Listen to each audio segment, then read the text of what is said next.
Praise the lord. Praise the Lord.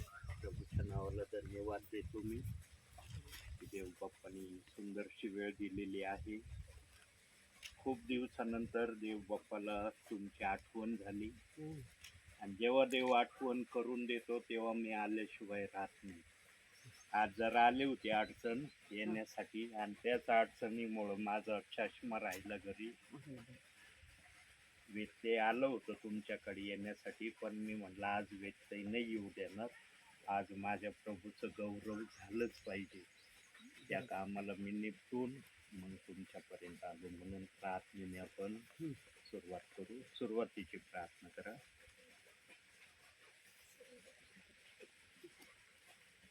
पवित्र पवित्र संदेश परमेश्वर देवाच्या निमित्त तुला धन्यवाद देते बाप्पा. सुंदर संधी प्रार्थना करा दिलीस मी तुला धन्यवाद देते बाप्पा. सुंदरसा दिवस आमच्या आयुष्यात जोडला म्हणून तुला धन्यवाद देते बाप्पा. बाप्पा इथे जमलेलं प्रत्येक जण तू आशीर्वादित कर बाप्पा. ही छोटीशी प्रार्थना तुझ्याच नावात केली म्हणते आहे बाप्पा. आमेन. आमेन. उपासाचे दिवस चालले उपासाचे ना. दिवस चालू आहे. आता उद्या जावळ्याचा राहिला. राम संडे म्हणून सगळे आपण साजरा करू. बरोबर. येशू ख्रिस्ताचा आम्ही गौरव करतो. हम्म. येशू ख्रिस्ताला आम्ही आमच्या हृदयात घेतो. पण येशू ख्रिस्त सांगतो तसं आम्ही वागतो का? नाही नाही बाबा. जर आम्ही येशू ख्रिस्त सांगतो त्याप्रमाणे जर वागत नाही तर प्रियांनो, आज ज्याला त्याला वाटतं मला स्वर्गात जायचं आहे, मी स्वर्गाचा आहे, चांगली गोष्ट आहे. तुमचा निर्णय स्वर्गात जाण्याचा आहे, तुम्ही आशा ठेवली चांगली. परंतु काही गोष्टी येशू ख्रिस्ताने ज्या सांगितल्या ना त्या आम्ही पाळणं गरजेचं आहे. गरजेचं. हो, विश्वासणाऱ्यांना एवढीशी गोष्ट पाळणं अवघड आहे का की या पवित्र शास्त्रातल्या कोणत्याही शब्दाला दोष न लावणे अवघड काम नाही का हे? नाही. पण आजच्या विश्वासणारे एका वचनाला काय त्यांचं त्या वचनाबरोबर वैर आहे, काय त्या वचनाविषयी त्यांच्या मनात कटुता आलेली आहे, कुठून आली, कशामुळं आणली, कुणी आणली. प्रियनो, देवाच्या वचनाचं कटुपण धरणं योग्य नाही. त्याने आम्हाला जगात पाठवलं ही त्याची धन्यता आहे. काही जणांना त्यांनी जगात पाठवलं नाही. ते जगात येण्याची आशा करत होते. त्यांनी प्रार्थना केली देवाकड की आम्हाला जगामध्ये जायचंय. जी पृथ्वी तू बनवली त्या पृथ्वीवर जे काही तू घडवलंय ते आम्हाला बघायचंय आणि पृथ्वीवरून तुझा आम्हाला गौरव करायचा आहे. पण प्रभू म्हणला तुम्हाला ही संधी नाही. काही जणांना प्रभू स्पष्ट शब्दात बोलला तुम्हाला संधी नाही. आम्ही आमच्या समयामध्ये देवाचं नाव पण घेतलं किंवा नाही, किंवा आम्हाला देवाची माहिती पण होती का नव्हती आम्हाला सांगता येणार नाही आमच्या समयामध्ये. पण या समयामध्ये आम्हाला समजतं आम्ही प्रभू येशू ख्रिस्तावर विश्वास ठेवत आहोत आणि त्याच्या सांगण्याप्रमाणे वागत आहोत. तर बघूया कोणते प्रियजन आहे त्यांना देव बाप्पाने जगात पाठवलं नाही. लोककृत शुभवर्तमान 10वा अध्याय मार्क नंतर 10वा अध्याय. 10वा अध्याय 24वे वचन. मी तुम्हाला सांगतो, तुम्ही जे पाहत आहात ते पाहण्याची पुष्कळ संदेष्टांनी व राजांनी इच्छा बाळगली तरी त्यांना पाहण्यास मिळाले नाही, आणि जे तुम्ही ऐकत आहात ते ऐकायची इच्छा बाळगली तरी त्यांना ऐकण्यास मिळाले नाही. बघा प्रियांनो, राजांनी संदेष्ट्यांनी देवाकड मागणी केली, देवाकड आशा धरली की आम्हाला इथं तर तुझं गौरव आम्ही करत आहोत हे आम्हाला समजतंय, पण आम्हाला पृथ्वीवर जाऊन पण तुझं गौरव करायचं आहे. पण देवबाप त्यांना म्हणाला तुम्ही मला याच ठिकाणी इतकं संतोष दिलेला आहे की मला तुमच्या मुखातून पृथ्वीवरून तुमच्या मुखातून माझं गौरव ऐकण्याची इच्छा नाही. तुम्ही मला इतकं प्रसन्न केलं या जागेमध्ये, त्यामुळं तुम्हाला मी पृथ्वीवर पाठवणार नाही. आम्ही आमच्या समयामध्ये देवाला प्रसन्न केलं किंवा नाही, देवाचं नाव आम्ही घेतलं किंवा नाही आम्हाला आठवत नाही. पण या पृथ्वीवर आल्यावर आम्हाला समजतं की आम्ही प्रभू परमेश्वराला धन्यवाद देत आहोत, त्याच्या नावावर विश्वास ठेवत आहोत आणि तो जे सांगत आहे त्याप्रमाणे करण्याचा आम्ही प्रयत्नही करत आहोत. प्रियांनो, जर आम्ही प्रयत्न देव बाप्पाला संतोषविण्याचा करत आहोत तर आम्हाला काय करणं गरजेचं आहे? काही अटी शर्ती असतील ना, की जर आम्हाला देवाला प्रसन्न करायचंय, देवाला खुश करायचंय, देवामध्ये वाढायचंय, तर देव पण आमच्याकडून काय अपेक्षा करत असन का नसन? प्रार्थना हं? प्रार्थना का देव बाप म्हणत असन बस तू ठेवला विश्वास, चल आता स्वर्गात. काय जणांचा असा भ्रम आहे, आम्ही विश्वास ठेवला चाललो स्वर्गामध्ये. जर अशी प्रक्रिया देव बाप्पाची असती प्रियांनो, विश्वास ठेवला की चालला स्वर्गात, मग हे पवित्र शास्त्र द्यायची गरज होती का? नव्हती. या शास्त्राला द्यायची काय आवश्यकता होती प्रभूला? नाही. प्रियांनो, देव बाप पण आमच्याकडून काय अपेक्षा करतो, जरा एक दोन अपेक्षा आपण बायबल मधून बघू. पहिले पेत्र पेत्र पहिला अध्याय काढा, हं. 16वं वचन वाचा. 16वं वचन. कारण असा शास्त्रलेख आहे की तुम्ही पवित्र असा, कारण मी पवित्र आहे.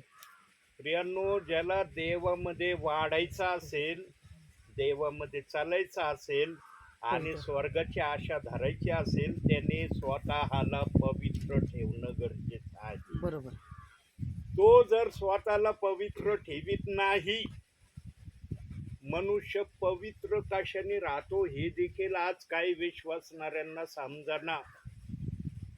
काही जणांना वाटतं भयंकर जर पाप केलं तरच आम्ही अपवित्र होतो, आणि खोटं बोललं तर काय होतं मग? हं? भयंकर पाप केल्यानेच आम्ही अपवित्र होतो, मग खोटं बोलल्याने आम्ही काय होतो? पापीच. प्रियांनो, पापाची सुरुवात खोटं बोलण्यापासून आहे. तुम्ही साधं खोटं जर बोलले ना, तर देवाच्या नजरेमध्ये तुम्ही योग्य नाही. तुम्ही स्वतःला मलिन करतात. मलिन करणं म्हणजे अपवित्र होणे. बरोबर. आज पवित्र असा हा देखील शब्द काही विश्वासणाऱ्यांना समजू नाही राहिला.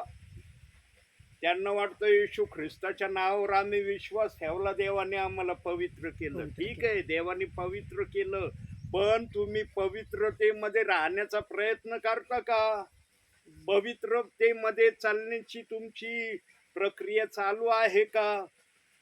प्रियांनो, आम्ही देवासमोर पवित्र असावं, पवित्रतेमध्ये आमचं आचरण असावं, म्हणून तर देवाने आम्हाला शास्त्र दिलंय. शास्त्र वाचा, प्रार्थना करा, आणि जे काही शास्त्रात तुम्ही वाचता त्याप्रमाणे वागा, म्हणजे तुम्ही स्वतःला पवित्र ठेवाल. पण काही जण प्रियांनो आज प्रभूवर विश्वास ठेवून प्रभूला न आवडणाऱ्या गोष्टी एक सारख्या करत आहेत, आणि त्याच्यामध्ये सर्वात महत्वाचं काय माहिती प्रियांनो? अंतिम समयामध्ये अनेकांची प्रीती थंड होणार आहे. आणि ज्यांची प्रीती थंड होईल त्याला प्रार्थनेचा कंटाळा येईल. बरोबर.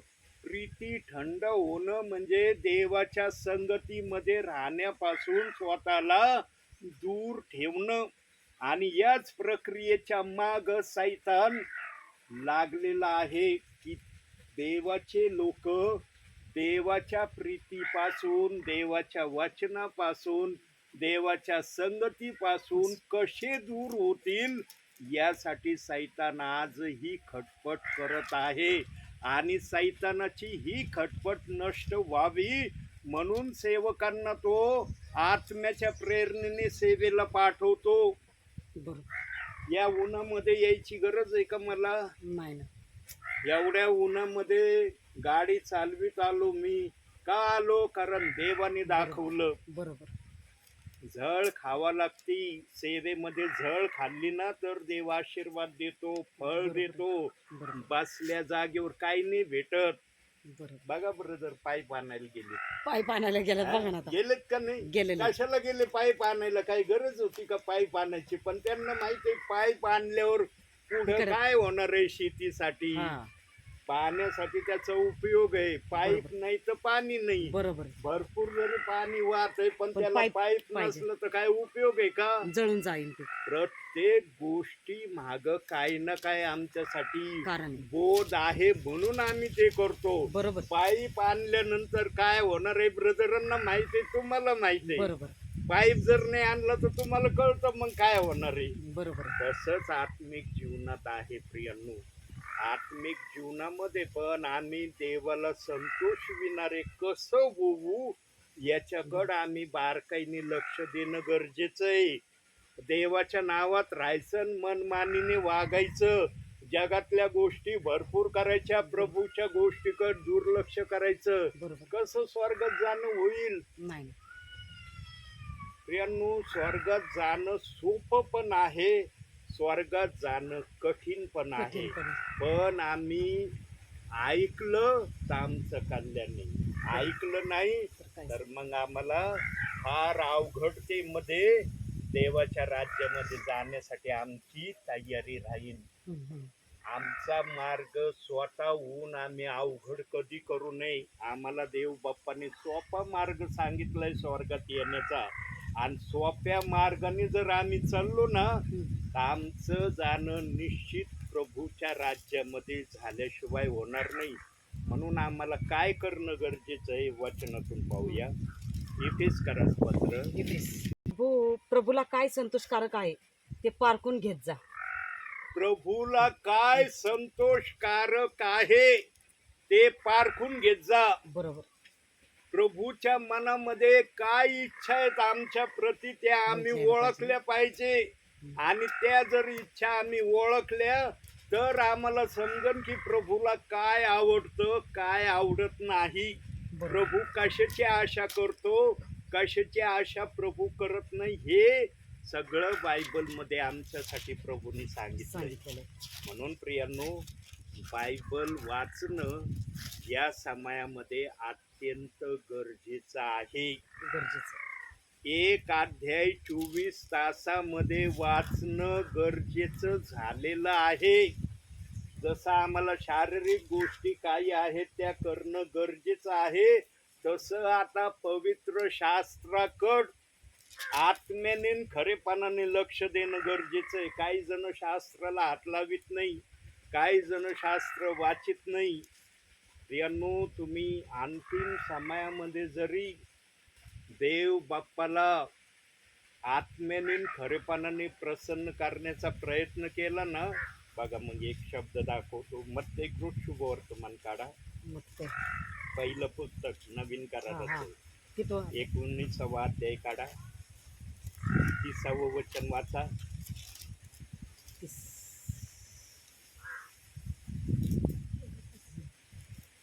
परंतु जे पहिले ते शेवटले आणि शेवटले ते पहिले असे पुष्कळ जणांचे होईल. तुम्हाला जर या प्रक्रियेमध्ये यायचं असेल तर बायबल वाचणं याशिवाय दुसरा मार्ग नाही. ज्याला पहिलं बक्षीस प्रभूकडून घ्यायचं असेल त्याने आजपासून बायबल वाचण्याकडे लक्ष देणं गरजेचं आहे. जर बायबल वाचत नसलो प्रियांनो आम्ही, आणि वरती जर देवबाप्पाने हे आज प्रश्न जर केला की तुला पवित्र शास्त्र देण्यात आलं होतं, तू पवित्र शास्त्र वाचित होता का, काय आत्म उत्तर देईल? काय आत्म्याला उत्तर देणं साध्य होईल त्या समयामध्ये?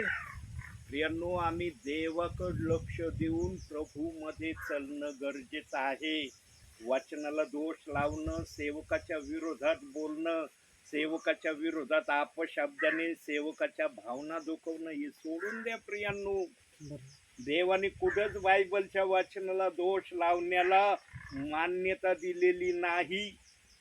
देवाचा आत्मा कुठंच बोलला नाही अख्ख्या पवित्र शास्त्रामध्ये वचनाच्या माध्यमातून की माझ्या वचनाला दोष लाव.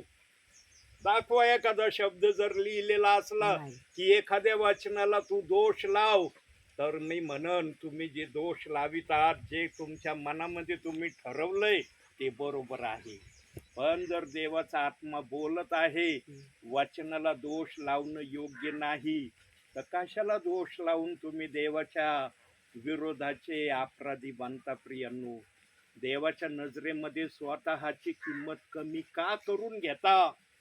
माणसाच्या नजरेमध्ये आपली किंमत वाढावी म्हणून देवाच्या नजरेत आपली किंमत कमी करणं किती धोक्याची सिग्नल आहे. कोण तुम्हाला स्वर्गात घेऊन जाणार आहे सांगा? तुम्हाला स्वर्गात घेऊन जाणारा कोण आहे? येशू ख्रिस्त आहे. कोणता पाळक, कोणता रेवरंड, कोणता सुवार्थिक, कोणता बिशप आम्हाला नेणार आहे का स्वर्गामध्ये? रिक्वेस्ट जरी केली प्रभू येशू ख्रिस्ताला की हे पृथ्वीवर माझं फार ऐकत होते, तुझ्या शब्दाकडे दुर्लक्ष करत होते, पण माझ्या शब्दाला कधी यांनी नाकारलं नाही, यांना स्वर्गात घेईन का येशू ख्रिस्त स्वर्गामध्ये? यांना आज आम्ही ओळखलं पाहिजे आम्ही कोणाचं ऐकणं गरजेचं आहे, कोणाच्या सानिध्यात राहणं महत्वाचं हे समजून घेऊन आम्ही त्याप्रमाणे ख्रिस्तामध्ये चाललं पाहिजे. प्रियांनो, देव बाप आजही तुमच्याकडं कळवळ्याच्या नजरेने पाहत आहे. देवाचा आत्मा आला म्हणून सेवक आला या ठिकाणी, आणि ते पण उन्हामध्ये आलेलं आहे ना. ऊन दिसतंय ना, ऊन कसं आहे. प्रियांनो, देवबाप जर त्याच्या आत्म्याची काळजी उन्हामध्ये घेत नाही, तर तुम्ही देवावर किती जवळीकतेने आपलं नातं चांगलं करायचा प्रयत्न केला पाहिजे, तुम्ही ठरवा. प्रियांनो, देव तुम्हाला अंतर द्यायला मागत नाही, तुम्ही देवाला अंतर देऊ नका. सेवक आले तरी धन्यवाद, सेवक नाही आले प्रार्थनेला तरी धन्यवाद, पण देवाच्या सान्निध्यामध्ये वाढत जा, देवासाठी वेळ काढत जा. कमीत कमी 24 तासामध्ये 1 तासाचा वेळ का होईना प्रभूच्या सान्निध्यामध्ये या अंतिम समयामध्ये घालवायचा प्रयत्न करा. नुसता असं म्हणू नका मनाला, मी ठेवला येशू ख्रिस्तावर विश्वास, माझं जाणं होईल स्वर्गामध्ये. अशा म्हणणाऱ्यांची ना स्वर्गामध्ये फार मोठी लाईन प्रभूला दिसणार आहे. बरोबर. जे अशा विचारांनी चाललेत ना, विश्वास ठेवलाय माझं स्वर्गात जाणं होईल, तीच लाईन स्वर्गामध्ये फार मोठी असणार आहे. आणि त्या लाईनीला मोठं होऊ नये स्वर्गामध्ये, म्हणून देवाच्या दासांना प्रभू आजही पाठवितोय गावोगावी, घरोघरी, आणि वचनातून सावधान करत आहे की वचनात राहा, प्रार्थनेत राहा, देवाच्या सांगण्याप्रमाणे वागण्यामध्ये तुम्ही स्वतःला ठेवा. याच्याशिवाय देव बाप्पाचं आहे का अख्ख्या पवित्र शास्त्रामध्ये बोलणं? या 3च गोष्टीला धरून देव बाप आज हार विश्वासणाऱ्यांशी निरनिराळ्या माध्यमातून बोलत आहे. मग जे काय पाप या पवित्र शास्त्रामध्ये पवित्र आत्म्याने ठेवलेत की हे पाप आहे, ते पाप आहे, त्याच्यापासून आम्ही वाचावं, त्याच्यापासून आम्ही सुरक्षित राहावं म्हणून वचन दिलंय आम्हाला. वचन वाचा, वचनाप्रमाणे आचरण करण्याचा प्रयत्न करा. इफिस्करस पत्र काढा परत एकदा. काढलं. 2रा अध्याय 22वे वचन वाचा. बघा तिथं काय लिहिलंय. 22. प्रभूच्या ठाई तुम्ही आत्म्याच्या द्वारे देवाच्या वस्तीसाठी एकत्र रचले जात आहात. देवाच्या ठाई आत्म्याच्या द्वारे तुम्ही रचिले जात आहात. प्रियांनो, तुमच्या मध्ये जर देवाचा आत्मा आहे तर तो आत्मा तुम्हाला एकत्रित राहण्यासाठी आमंत्रण देत आहे. देवाबरोबर राहण्याची कधीही टाळमटाळ आपल्या जीवनामध्ये करू नका. देव तुम्हाला 1 सेकंदही आपल्यापासून दूर करण्याच्या प्रक्रियेत नाही. पण देवाने जो शाप दिलाय ना मनुष्याला, एदेन बागेत काम करावं लागेल, निराळ्याच्या घामाची भाकर तुला मिळविण्यासाठी घाम गाळावंच लागेल, ते चाललंय का नाही आज? बरोबर. घाम जर कोणाला येत असेल ना तर शेतकऱ्याला घाम येतो. बरोबर. शेतकरी हर प्रकारे जेव्हा शेतामध्ये जातो कोणत्याही कामाच्या वेळेस त्याच्या कपाळावरून घाम खाली गळतो का नाही. बरोबर.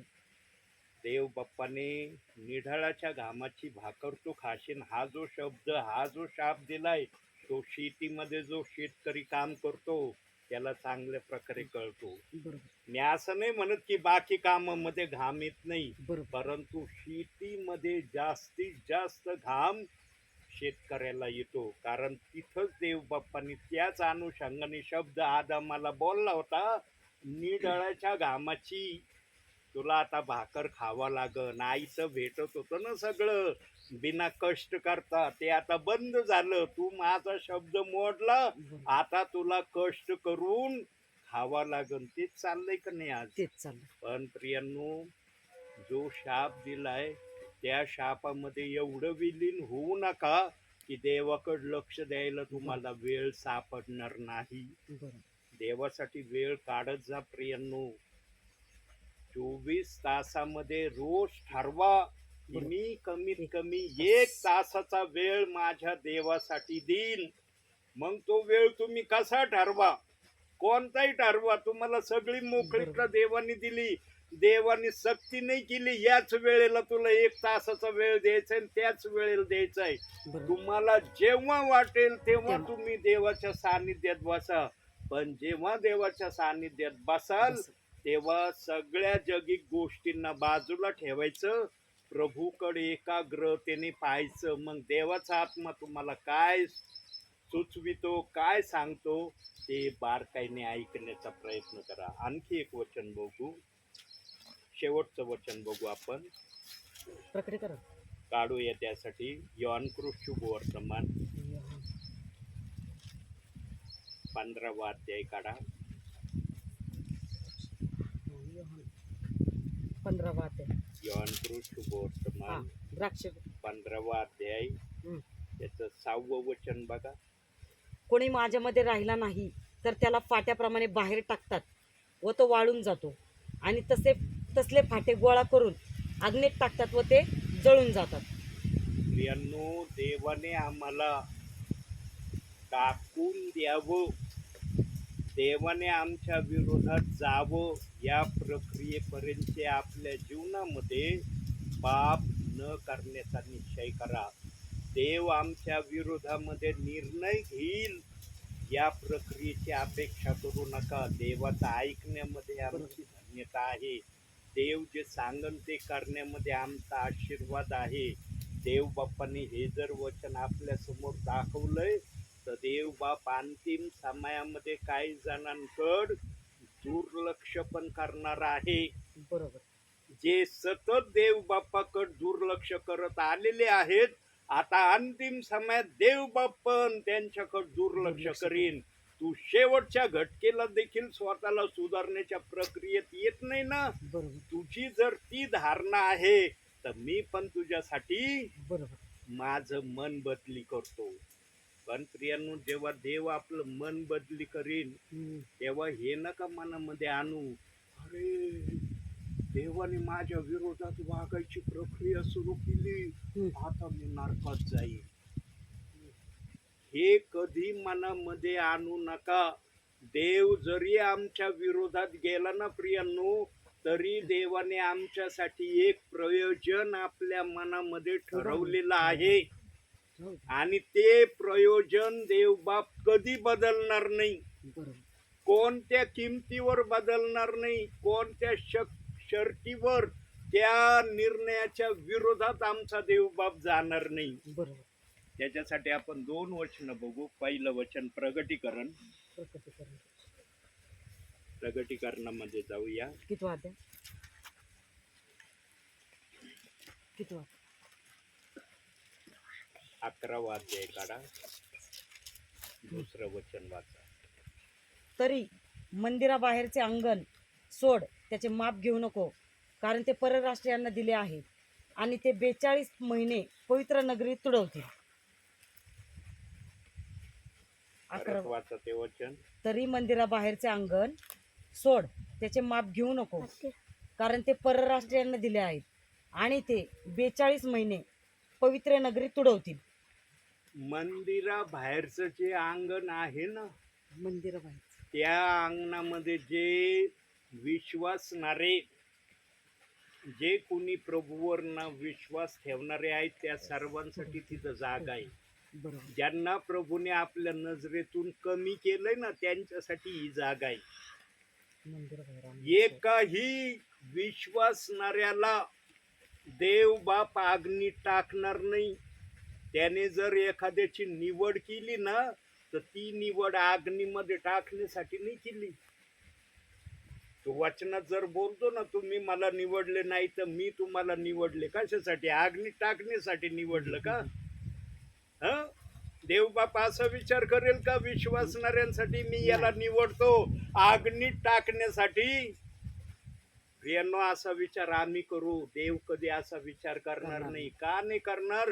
कारण देव बाप्पाला माहिती आहे मनुष्याला मी घडवलंय आपल्या हाताने, बरोबर. आणि जो देव आपल्या हाताने मनुष्य घडवितो त्याला तो आपल्या हाताने नरकात कधीच टाकणार नाही. कधीच टाकणार. ज्यांना ज्यांना प्रभूने त्याच्या राज्यासाठी निवडलंय ते एक तर स्वर्गात राहतील किंवा स्वर्गाच्या बाहेर राहतील.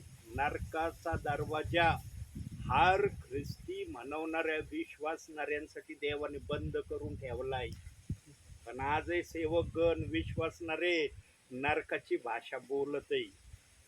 बायबलमध्ये सांगितलंय, काही ठिकाणी असे वचन आहेत की पाळकाला वाटतं की अरे या वचनाप्रमाणे देव नरकात टाकीन. ते कोणासाठी आहे? जे देवामध्ये नाहीत, देवाला ओळखीत नाहीत, देवाच्या सांगण्याप्रमाणे करत नाही, त्यांच्यासाठी आहे. बायबलमध्ये नरकाचा शब्द पण देव बाप्पांनी ठेवलेला आहे, पण तो विशिष्ट तऱ्हेने ठेवलेला आहे. आता दुसरं वचन बघूया.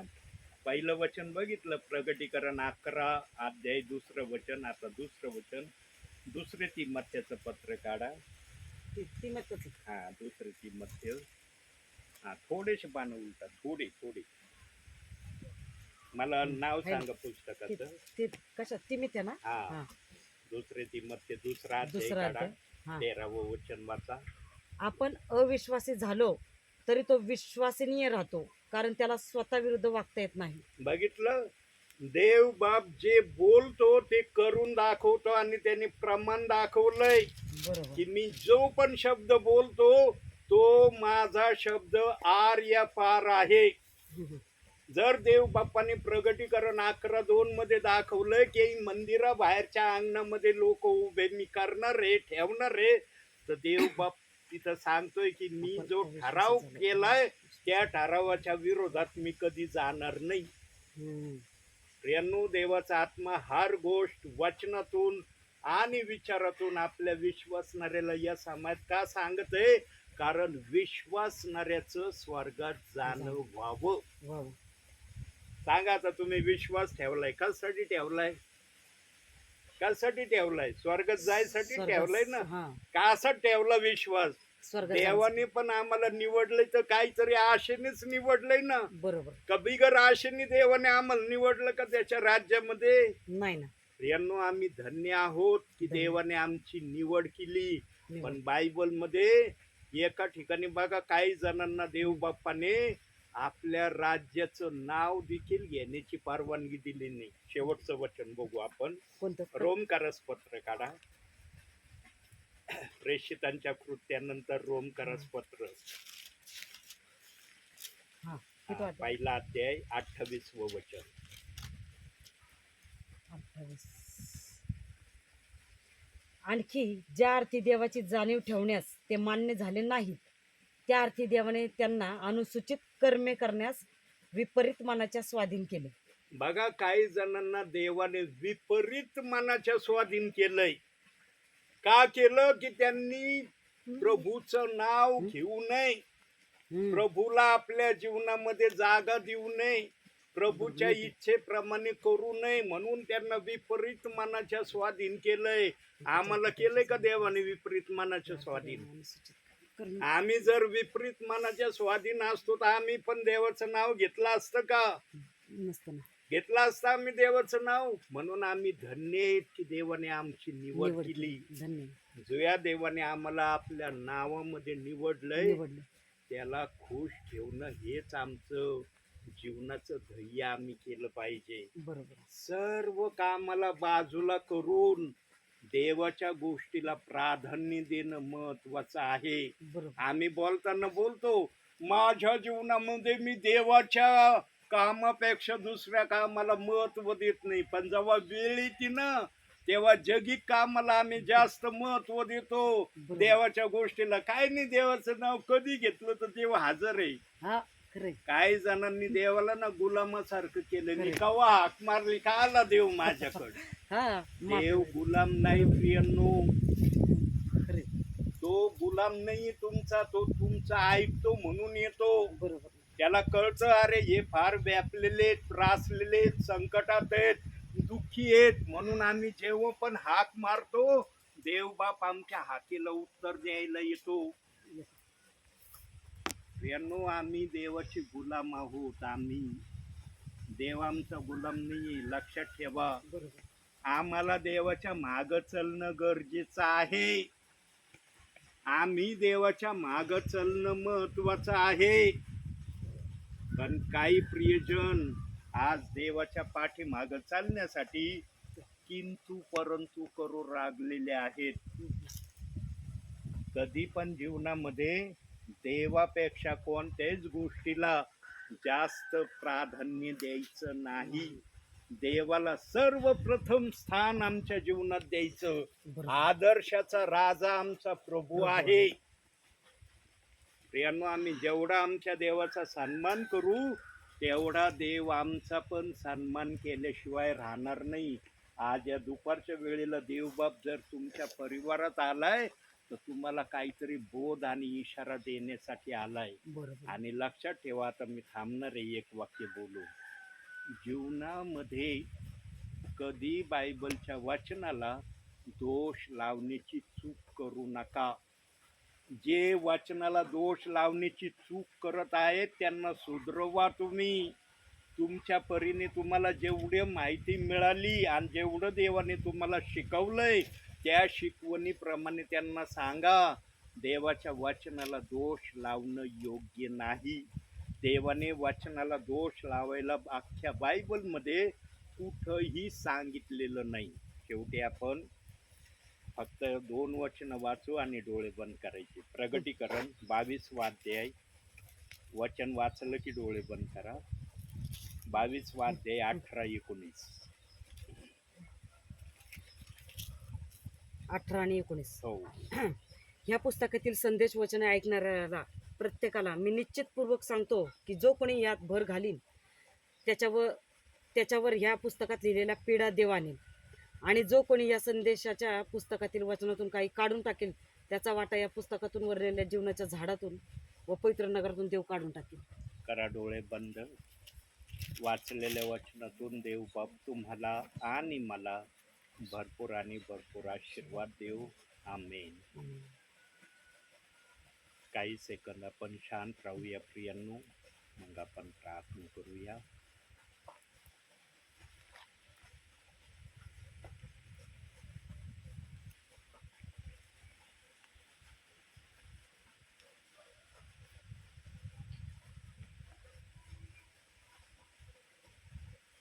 प्रार्थना करूया.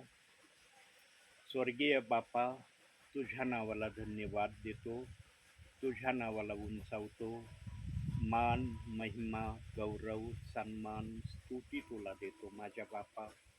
तुझा जय जयकार करतो, तुला उंचावितो, तुला स्तवितो माझ्या बापा. स्वर्गीय बापा, आज वेलवंडी फाटा या ठिकाणी स्वर्गीच्या बापा पवार परिवारामध्ये तू आलेला आहे माझ्या बापा. स्वर्गीच्या देवा, आजही तुला आपल्या विश्वासणाऱ्यांची काळजी आहे. आजही तू आपल्या विश्वासणाऱ्यांच्या संपर्कामध्ये जाण्याची इच्छा सेवकांच्या द्वारे ठेवत आहे. स्वर्गीय बापा, जे तुझे ऐकणारे आहेत त्यांनाच तू सांगणारा देव आहे. जे तुझं ऐकत नाही माझ्या बापा त्यांच्याशी तू कसा वागतो ते तुला माहिती माझ्या बापा. स्वर्गीच्या देवा, आज या पवार कुटुंबियांमध्ये तुझा आत्मा आलेला आहे, आम्ही विश्वास ठेवतो माझ्या बापा. प्रभू, यांच्यासाठी जे पण आशीर्वाद तू घेऊन आलेला आहे ते आशीर्वाद या पवार कुटुंबियांना तू दे माझ्या बापा. स्वर्गीच्या देवा, यांच्यावर दया आणि कृपा तुझी सदैव आहे हे तू प्रमाणित करत आहे.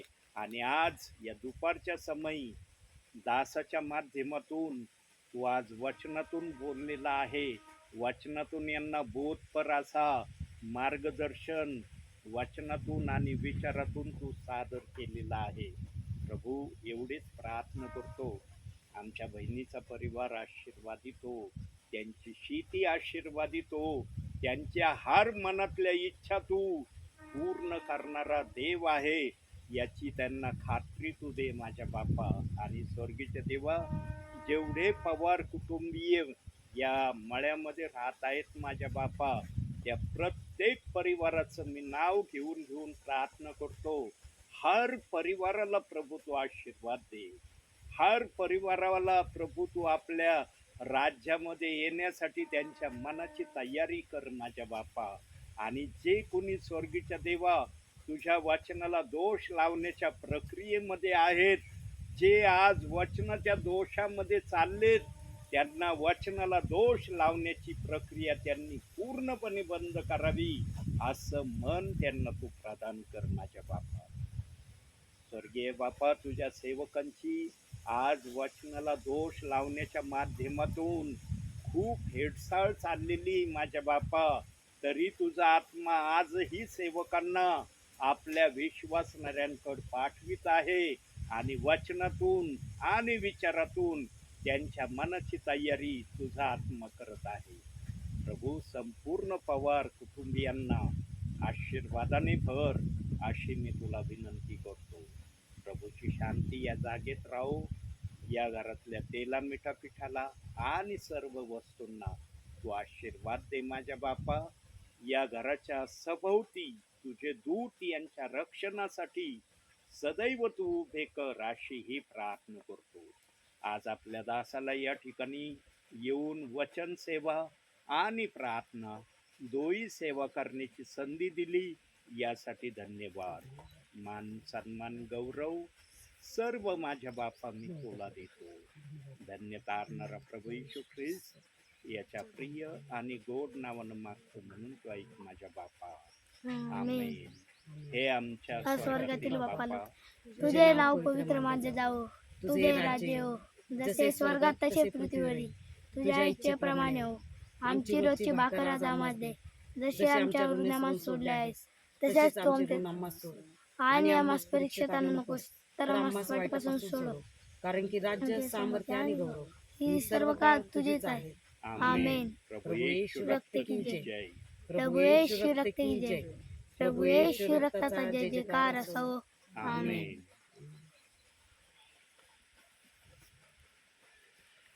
जेवण करा पाळक साहेब आता थोडं. अरे वा. बसा जेवण आपलं. बसा निवांत बसा. बस बस त्यांच्यापासून.